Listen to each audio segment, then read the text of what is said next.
So I'm not originally from New York. I grew up in Illinois, which some people call Illinois, but not if you're from there. Now, I grew up near Chicago, so I drank milk and pop, rode in a car, slept on a pillow. So even though in New York people only consider one city, the Big Apple, I still considered myself a city boy. But when I was 14, we moved to historic Barry, Illinois, which would be like if Illinois has that gut, the belly button in that zone, right? So Barry is home to an apple festival and a national practical shooting championship and about 1,300 people. Don't get me wrong, it's a sweet place, but going from Chicago to a place that's a good deal older and less diverse and more conservative, and I was that rebellious city kid, I didn't really fit in at all. I mean, I did well in school, but I was constantly in arguments with teachers, which is why I never wanted to be one in the first place. I would sit alone in the library and read existential literature, along with comic books. Sometimes I would dress really dark and dreary, and other times really eccentrically. I would even paint my nails and wear skirts to school, just to be controversial and fight against their stereotypes, stick it to the man. All in all, I felt completely isolated. Eventually, though, I did start to make a few friends in band and theater and art classes. Some of them even started wearing skirts, too. The guys I'm referencing. The girls already were wearing skirts.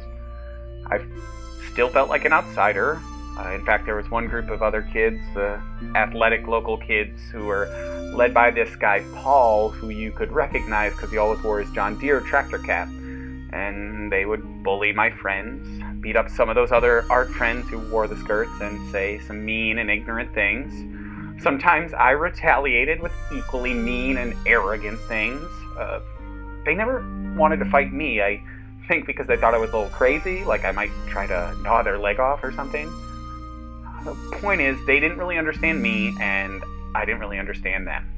Anyway, fast forward about 2 years later, I'm a junior in high school, and I'm staying late after school working on a theater project.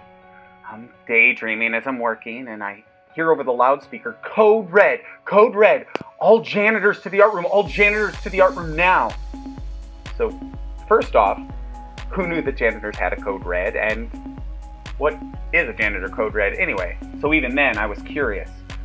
I rushed outside to see the scene of what looked like an apocalyptic movie, like I had strolled onto the set of The Walking Dead or something.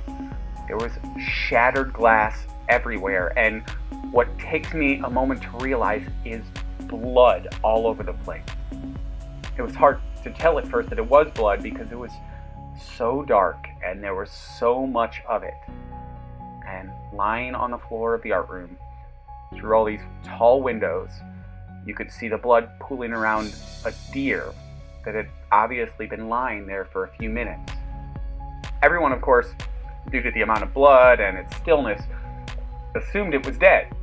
It's a tragic scene, but, this is a hunting community. I myself had seen pigs be slaughtered firsthand. So it's not a foreign sight necessarily to most of the people there, but it is pretty graphic. And then, suddenly this dead deer jumps up as though it had just woken up. It cocks its head around for a moment and attempts to kick out these wooden slats that are covering the other windows like shades. And it's not doing it gently. It's like some Terminator deer or something. It's banging so hard, and no one knows how to intervene without hurting themselves or hurting the deer even further. Eventually, the deer breaks out through another window, not about 5 feet away from me, bounds down the highway off into the woods to who knows where crazy deer like this go. And I realize I'm standing there with my mouth wide open, shocked by the ridiculousness of what I had just seen.